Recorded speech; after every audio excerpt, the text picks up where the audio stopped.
말씀이 하나님께서 우리를 얼마나 사랑하시는지를 깨닫게 해주시기 위한 말씀이라는 생각이 들었습니다. 여러분은 하나님의 사랑을 의심할 때는 어떻습니까? 하나님의 일하심이 느껴지지 않고 왜 이렇게 더딘 것일까? 혼란스럽고 고통스럽지 않았습니까? 우리는 코로나로 지난 수년 동안 고통받고 있지만 여전히 끝은 보이지 않고 우리가 정말 마음을 다하고 경건하게 기도하면서 우리의 문제와 고통이 빨리 멈추고 새로운 축복의 역사가 있기를 기도하고 있습니다. 우리 안에 관계의 문제든지 혹은 사업과 자녀와 건강 여러 시급한 것들을 두고 기도하지만 여전히 하나님의 응답은 요원하고 하나님의 영적인 친밀함마저 무뎌지는 우리의 모습을 발견하게 됩니다. 이런 우리의 모습과 오늘 성경에 등장하는 말라기 선지자의 시대는 많이 닮아 있습니다. 말라기라고 하는 이 이름은 나의 사자, 하나님의 사자라고 하는 의미로 에스라 또 느헤미야 선지자와 같은 시대에 활동한 선지자예요. 모두 3번에 걸쳐서 바벨론 포로로 끌려갔던 이스라엘 백성들이 다시 3번에 걸쳐서 돌아오게 돼요. 그리고 우리가 여기까지 말씀 나눴던 것처럼 예루살렘에서 성전을 건축하고 성벽을 쌓고 그리고 그런 공사가 이루어지는 가운데에서 이제 국가적인 기틀도 또 종교적인 어떤 개혁도 동시에 이루어지는 그런 뭔가 막 꿈틀거리고 살아나는 그런 시대였어요.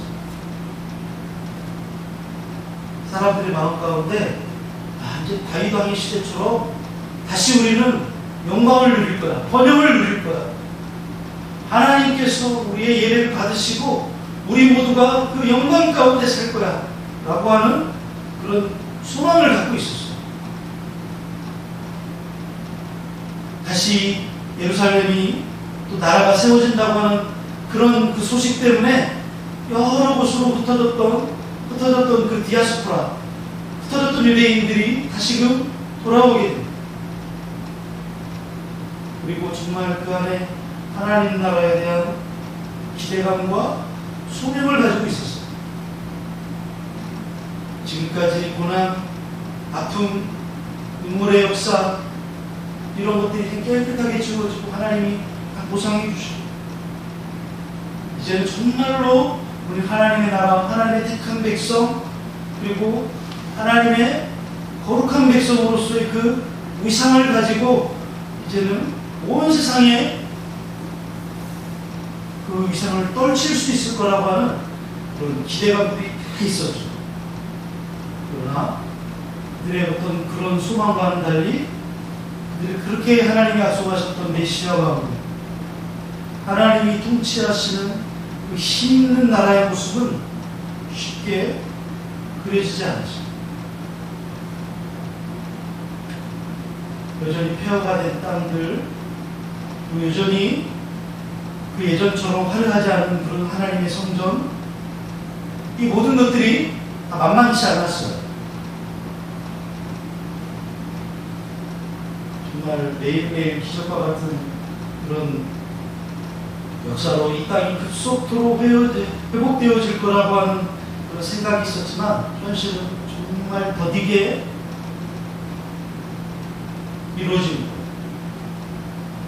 사람들은 모였지만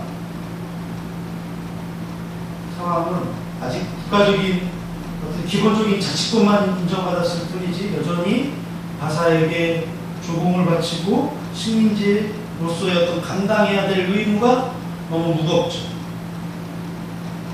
게다가 중앙정부의 영향력이 약해지다 보니까 주변의 나라들이 계속해서 약탈하고 공격하는 그런 불안함들이 멈추지 않는 거예요. 아직도 땅은 황폐해서 또 재반 시설들이 갖춰지지도 않고 여러 가지 장애물들이 많습니다. 제가 이런 말씀을 나누는데 여러분들의 마음 어떤 생각이 드세요?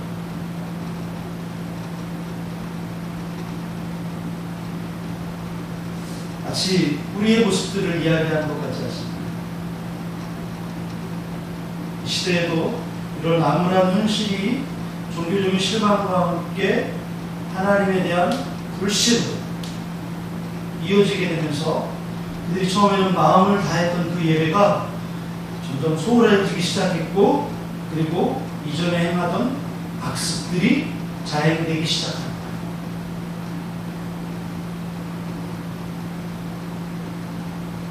이를 보게 된 말라기 선지자는 이들의 그 무감각해진 신앙에 대해서 경종을 울리기 시작합니다.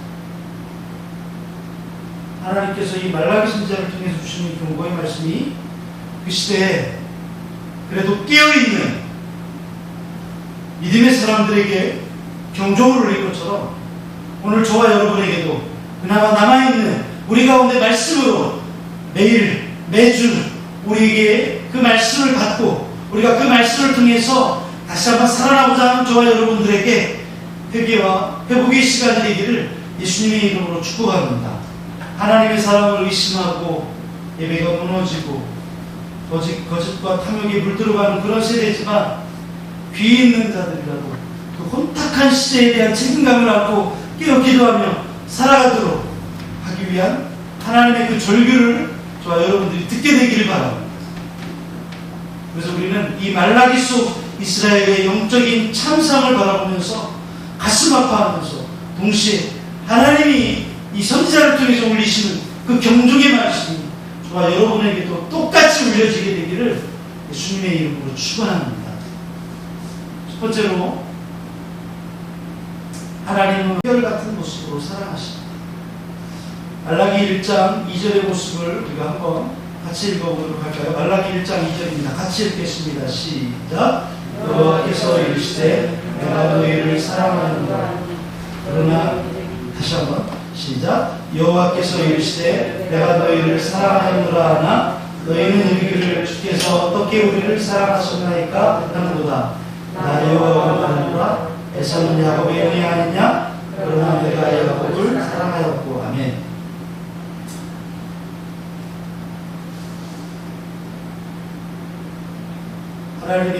하나님을 향한 소망이, 그 회복된 나라에 대한 소망이 여전히 요원하고 이루어지지 않고 있고, 그리고 점점 그들의 신앙이 무뎌지고 예배가 소홀해지고 악습이 자행된 그 가운데에서 하나님께 이런 질문들을 하는 거예요. 아니, 질문이라기보다는 거의 반항에 가까운 거죠. 여호와께서 이르시되 내가 너희를 사랑하노라 하나 너희는 이르기를 뭐라고 해요?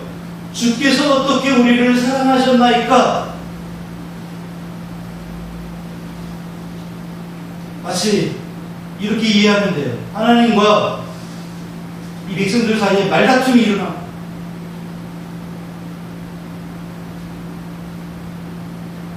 하나님이 이스라엘 백성들을 향해서 내가 너희를 사랑하였노라 이렇게 말씀하시는데 대해서 이스라엘 백성들이 주께서 어떻게 우리를 사랑하셨나이까? 라고 반응합니다.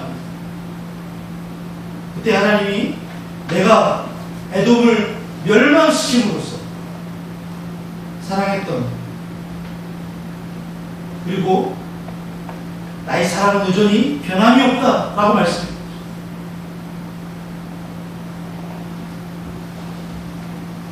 이들이 하나님의 사랑을 알지 못하고 그들을 사랑하셨다고 하는 그 하나님의 말씀에 대해서 회의적으로 생각했다. 그렇다면 왜 이렇게 하나님께서 그들을 사랑하셨다는 말씀을 인정하지 않은 것입니까? 그것은 그들이 처한 상황과 깊은 관련이 있어요. 말라기 시대는 세 번에 걸친 그 포로기가 귀환이 완료되고 성전 재건도 완료된 지 거의 100년이라고 하는 시간이 다 지났어요. 그리고 하나님 과거 학계의 스가랴 선지자를 통해서 그들에게 복되고 영광스러운 미래에 대한 약속도 주셨어요. 그런데 하나님의 약속이 주어지고 한 세기가 지났는데도 하나님께서 약속하신 그런 영광스러운 미래가 아직도 오지 않았다는 거예요. 이것 때문에 그들은 하나님을 향해서 주께서 어떻게 우리를 사랑하셨습니까? 이런 반응을 보이는 거죠. 그래서 하나님은 그들을 향해서 그 사랑을 증명하시기 위해서 과거 그들의 주상인 야곱과 에돔의 주상인 에서에 대해서 하나님께서 어떻게 하셨는지를 말씀해 주시는 거예요. 이스라엘의 주상인 야곱과 에돔의 주상인 에서는 쌍둥이 형제예요. 근데 하나님은 그 두 형제 중에서 언약의 부사로 에서가 아니라 야곱을 택하세요.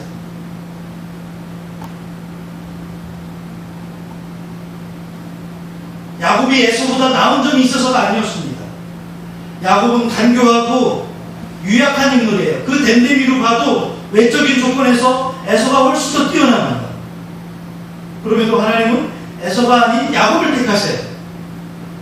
이것은 하나님께서 야곱을 사랑하신 까닭이다, 이렇게 말씀해 주시죠.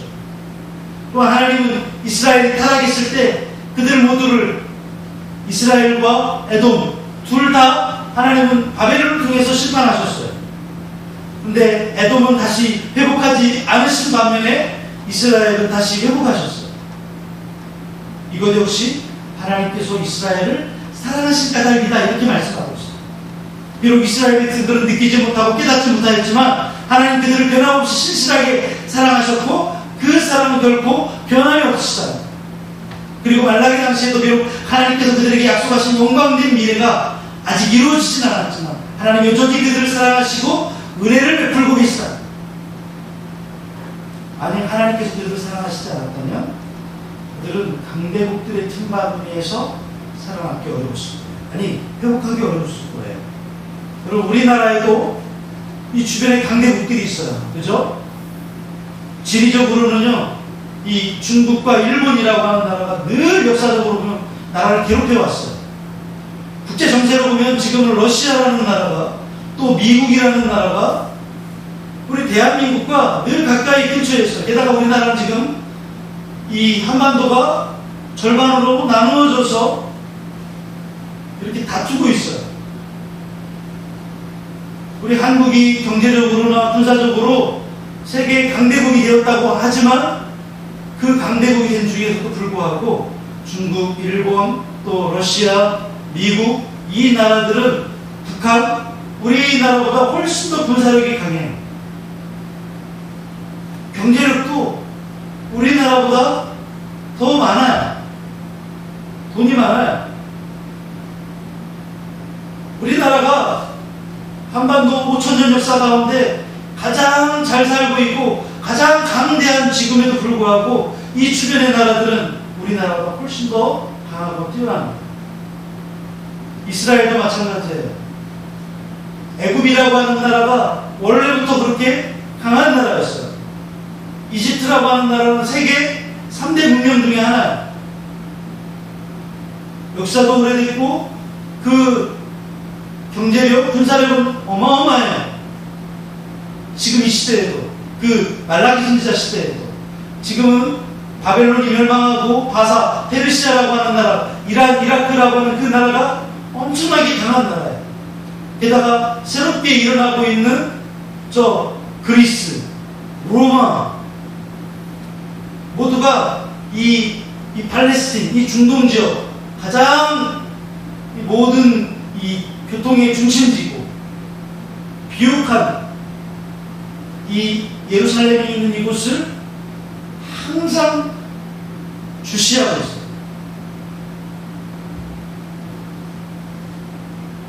하나님의 은혜가 아니면 결코 회복될 수도 없고 살아날 수도 없을 겁니다. 만일 이런 사실을 조금이라도 헤아렸다면 주께서 어떻게 우리를 사랑하셨나이까? 라고 하는 그런 질문이 나오지 않았을 거예요. 하지도 않았을 거예요. 오늘 우리도 말라기 시대의 사람들처럼 반응하는 일들이 있어요. 수많은 노래와 이야기와 글들을 통해서 하나님이 사랑하셨다고 하는 말씀을 수없이 듣고 봅니다.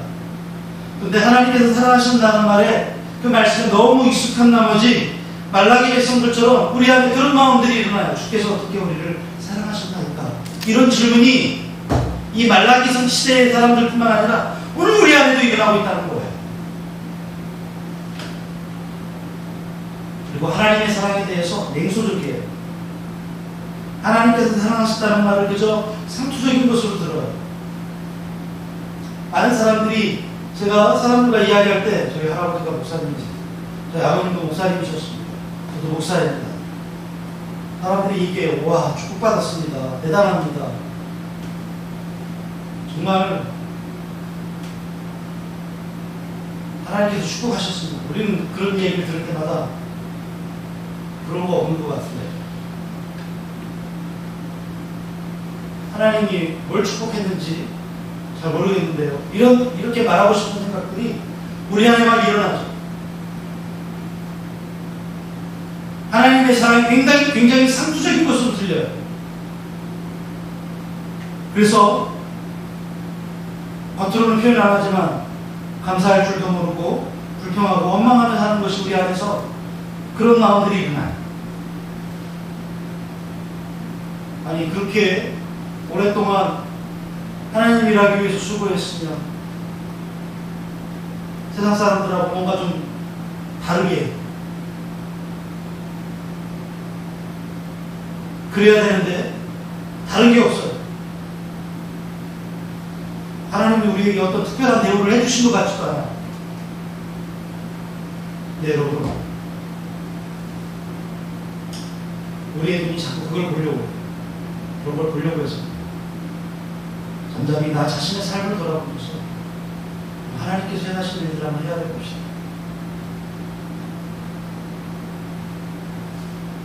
그럼 하나님이 어떻게 나를 사랑하시는지를 우리는 알게 돼요.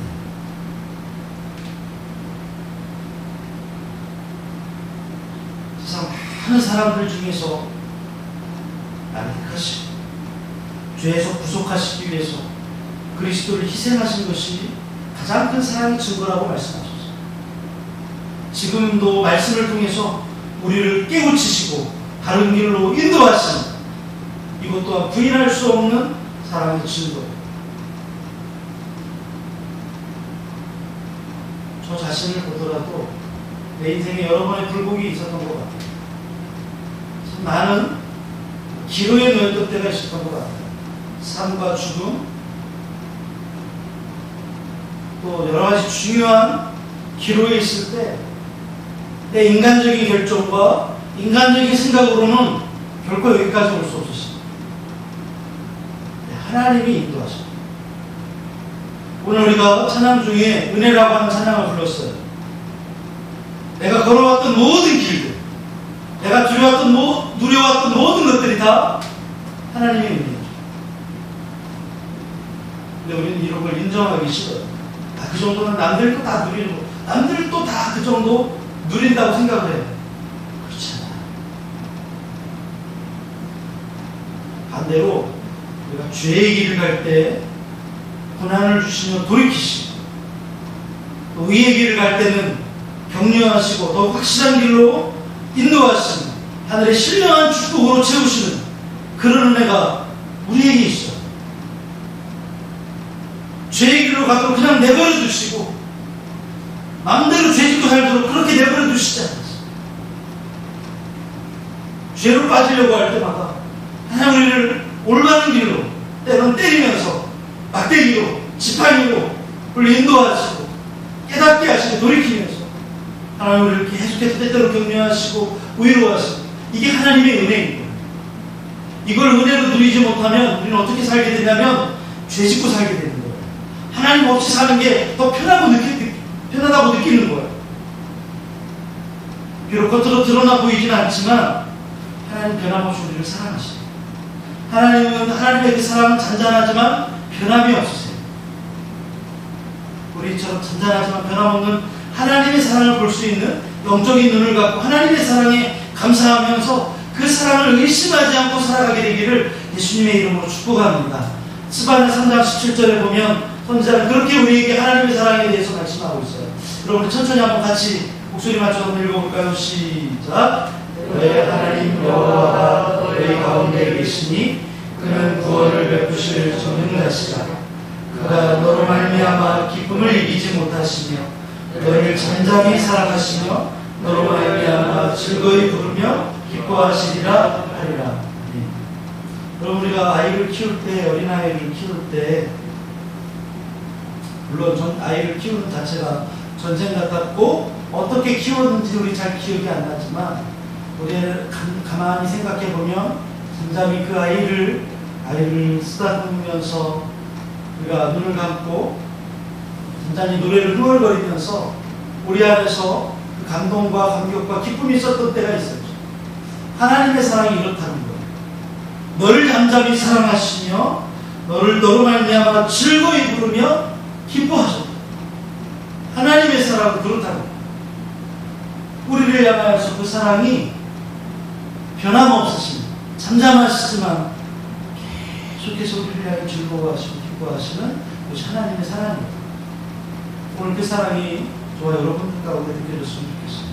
두 번째는, 하나님의 사랑은 언약적 관점을 기반한 것입니다. 조금 어려운 말이에요. 즉, 하나님의 사랑은 변함이 없으실 뿐만 아니라 말씀하신 것을 반드시 이루시는 사랑이라는 거죠. 하나님의 사랑의 방법은 단순히 감정적인 것이 아니라 언약적인 관점에 기반한 것이라는 거예요. 여러분, 출애굽에서 말라기까지 약 1000년의 시간이 흐르는 동안 하나님께서 이스라엘 백성들을 사랑하세요. 그 사랑에 대해서 호세아 11장 1절에 보니까 이스라엘이 어렸을 때 내가 너를 사랑하노라고 말씀하세요.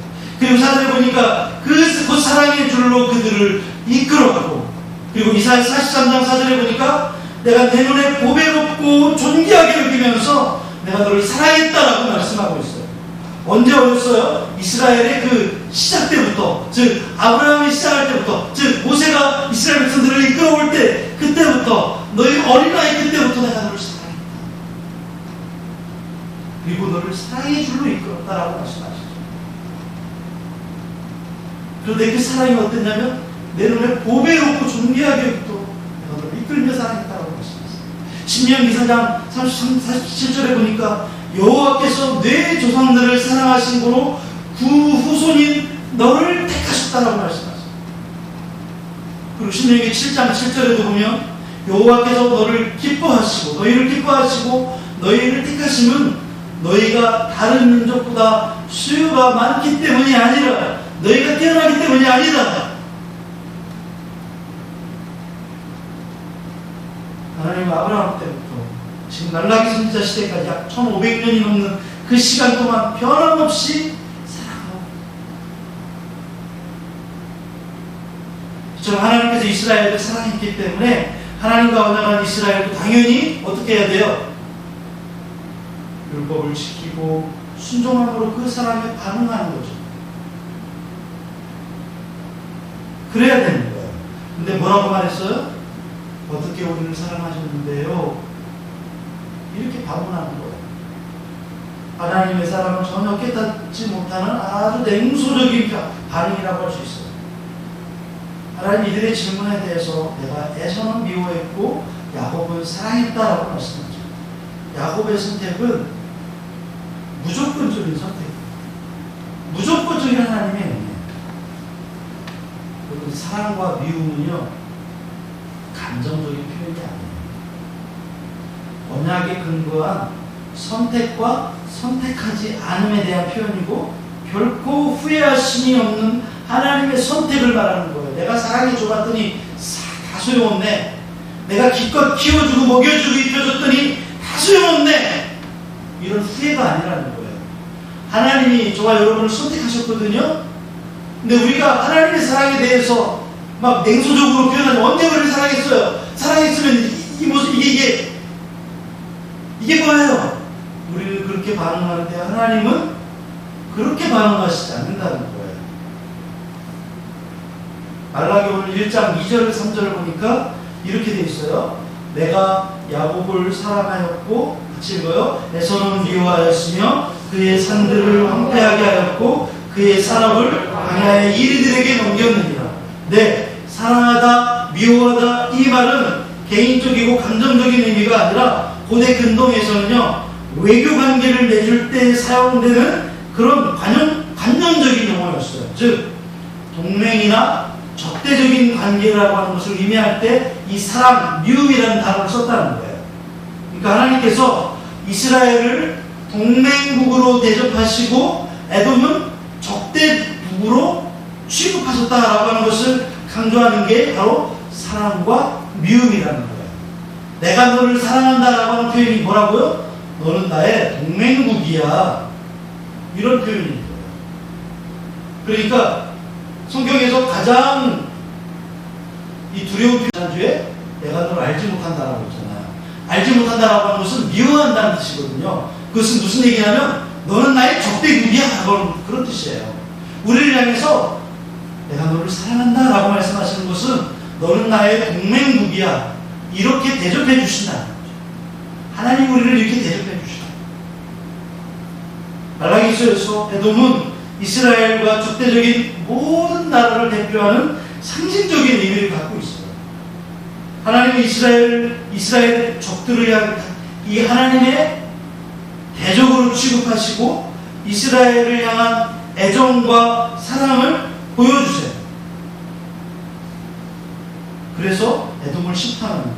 오늘 말라기 1장 3절 4절 볼까요? 같이 읽겠습니다. 시작. 에돔은 여호와였으며 그의 산들을 황폐하게 하였고 그의 산업을 광야의 이리들에게 넘겼느니라.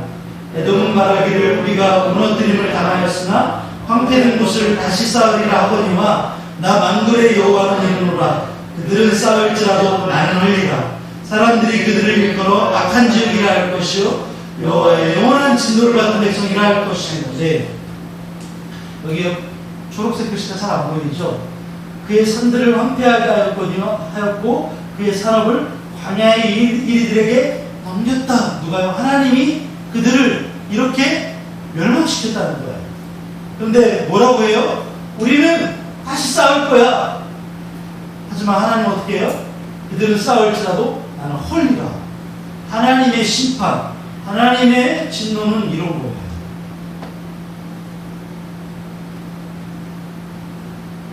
신명기서 2장에 보면 하나님이 이스라엘 백성들에게 너희는 이 나라들하고 전혀 절대 싸우면 안 돼 라고 말씀하시는 나라들이 나오는데요. 그 나라들 중에 첫 번째 나라가 에돔이에요.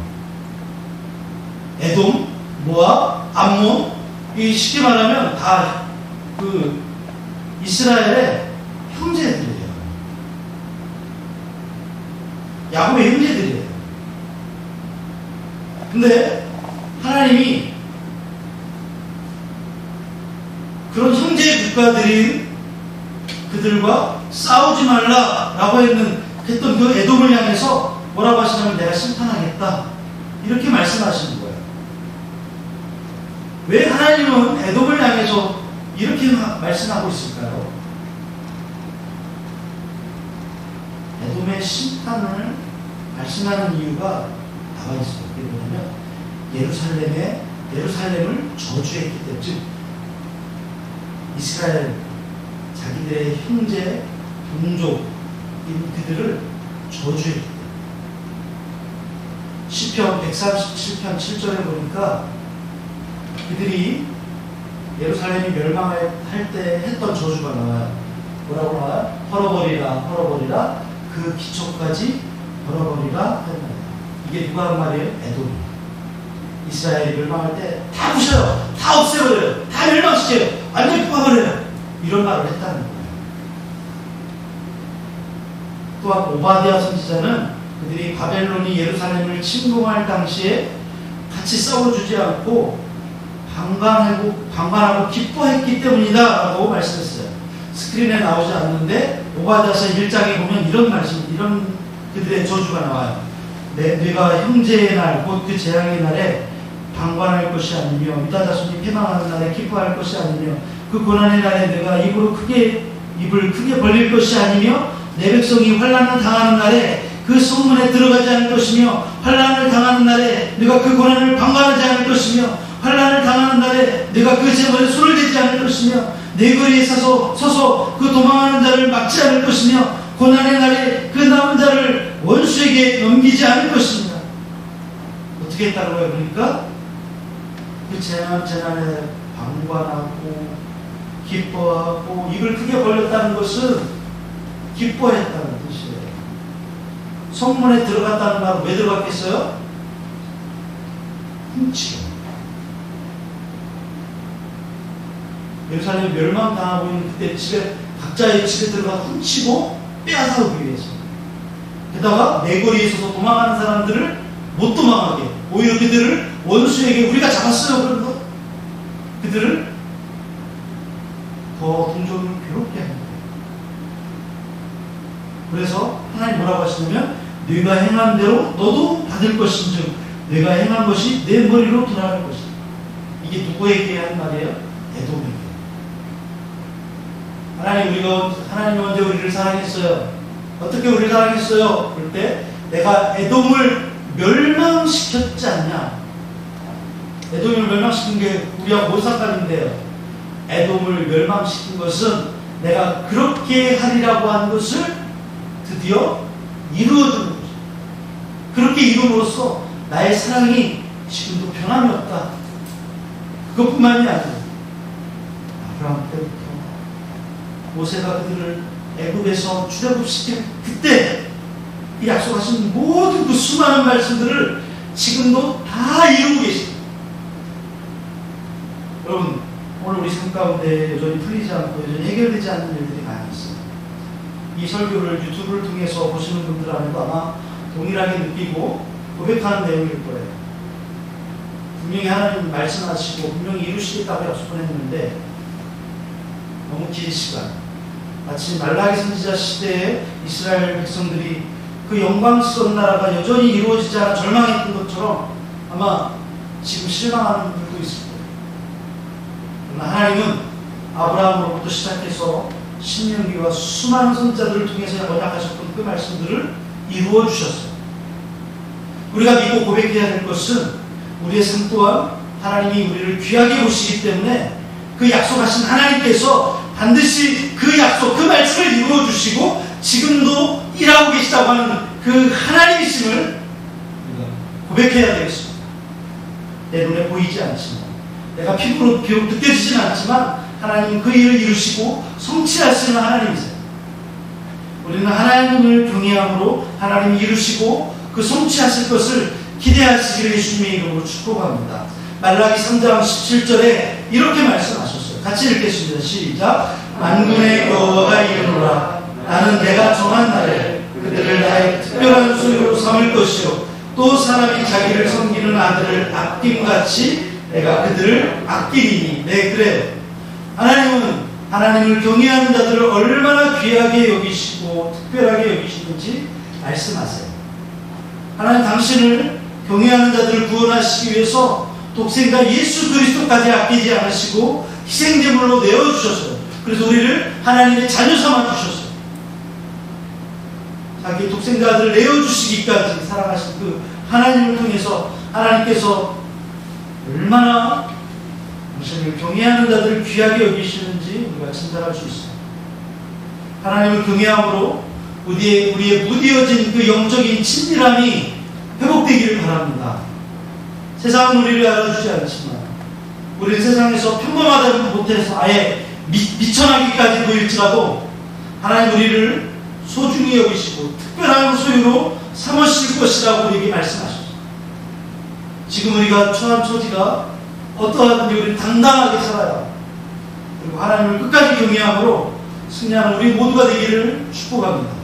여러분, 오늘 이 말라기 선지자의 말씀을 통해서 우리가 그동안 하나님이 없는 것처럼 하나님 우리를 사랑하시는데 별거 아닌 것처럼 우리 안에 냉소적이고 우리 안에 하나님의 그 사랑에 대해서 굉장히 하찮게 여기는 것, 그런 마음들이 우리 안에 있는 것들이 사실이에요. 우리 안에 돌이키기 바랍니다. 하나님은 이걸 회개하라고 말씀하세요. 그리고 하나님을 경외하며 하나님의 그 사랑 안에서 그 하나님을 신뢰하며 살아가라고 우리에게 말씀하고 있습니다. 이사야 61장 10절에 말씀하십니다. 내가 여호와로 말미암아 크게 기뻐하고 내 영혼이 나의 하나님으로 말미암아 즐거워하리니 이는 그가 구원의 옷을 내게 입히시며 공의의 겉옷을 내게 더하시니 신랑이 사모를 쓰며 자기 보석으로 단장함 같게 하셨습니다. 하나님께서 우리를 보석을 단장하는 것처럼 우리를 그렇게 소중하게 여기십니다. 스가랴 9장 16절에 말씀하십니다. 이날에 그들이 하나님 여호와께서 그들을 자기 백성의 양떼같이 구원하시니 그들이 왕관의 보석같이 여호와의 땅에 빛나리로다. 이것이 오늘 우리를 향하신 하나님의 말씀입니다. 여러분, 이 무디어지는 시대, 말라기 선지자 시대와 같은 이 무디어지는 시대, 하나님의 사랑을 의심하는 시대, 냉소적인 시대, 하나님의 사랑은 결과한 것처럼 여겨지는 이 시대, 우리도 똑같이 가능할 게 아니에요. 우리 이 말씀을 통해서 그 당시에도 듣고 깨닫고 회개하며 하나님께 돌이켰던 사람들이 있었던 것처럼 오늘 우리도 또 돌이키며 하나님 앞에 지금 하나님 예배하는 저와 여러분 되시기를 예수님의 이름으로 축복합니다. 여러분, 오늘 말라기까지 구약의 설교가 마쳐졌어요. 이제 드디어 우리 안에 또한 신약의 새로운 말씀을 통해서 또 새로운 축복과 시작의 말씀들이 있을 거예요. 여기서 우리가 좀 결정합시다. 찬양하면서 나아갈까요?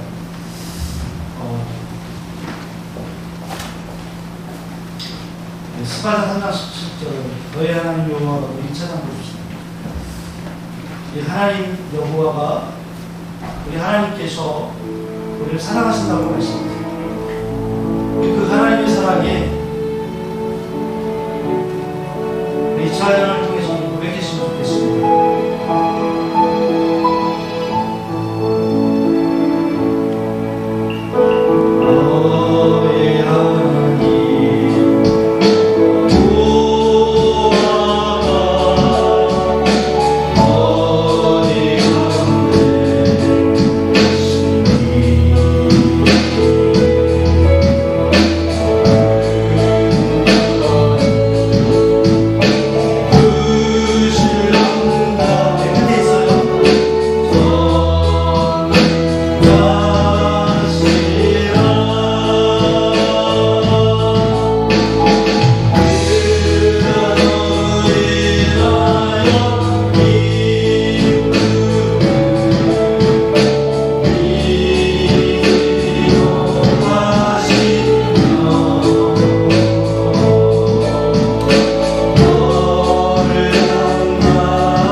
별거 아닌 것처럼, 하찮은 것처럼, 늘 있어왔던 것처럼 별로 감사하지도 않고 생각지도 않았던 이 말라기 시대의 사람들처럼 우리도 역시 그랬던 것을 봅니다.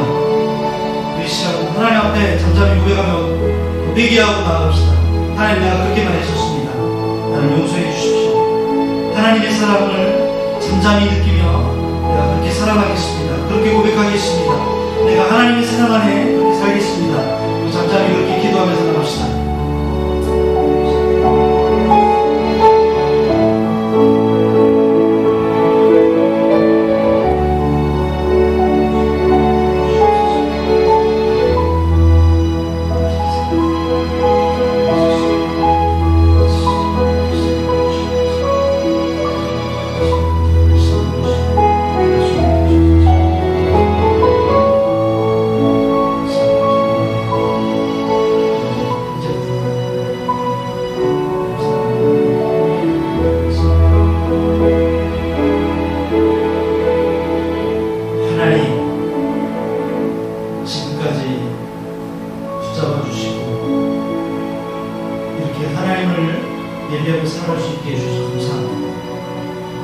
말라기 시대 사람들처럼 어떻게 하나님 우리를 사랑하셨습니까? 라고 하나님한테 대항하듯이 따지듯이 그렇게 묻고 우리의 무뎌진 신앙을 고백합니다. 우리의 무뎌진 우리 사랑을 고백합니다. 하나님 용서하여 주시옵소서. 하나님, 이제는 그 하나님의 사랑에 우리가 감사하며 하나님 말씀에 순종하고 새롭게 살겠습니다. 새롭게 예배하며 나아가겠습니다.